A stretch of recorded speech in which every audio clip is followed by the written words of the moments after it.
তিনি সেই শক্তিময়ী জ্ঞানময়ী, যিনি আমাদের উন্মুক্ত করে ধরেন অতি মানস বিশ্বব্যাপী বিশালতার দিকে।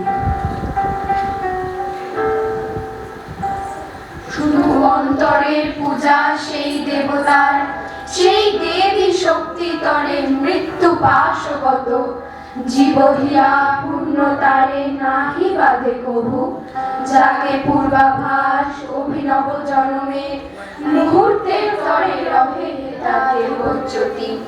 আত্মার সুষমাভায় মানুষী নয়নে আবেগ আবেশ চিহ্ন আপনার যত জ্বরের মুখোশ পরে গাঢ় আঁকি দেয়, কালের স্পন্দনে ঝালি দেয় শাশ্বতের।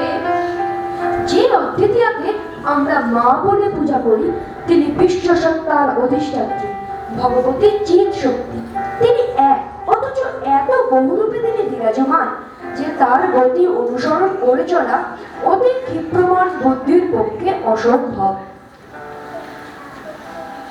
আর কত দূরে নিয়ে যাবে মরে সুন্দরী, বলো কোন পার ফিরবে তোমার সোনার তরী। যখনই সুধাই ওগো বিদেশিনী, তুমি হাসো শুধু মধুর হাসিনি। বুঝিতে না পারি কি জানি কি আছে তোমার মনে, নীরবে দেখাও অঙ্গুলি তুলি, অকুল সিন্ধু উঠিছে আকুলি।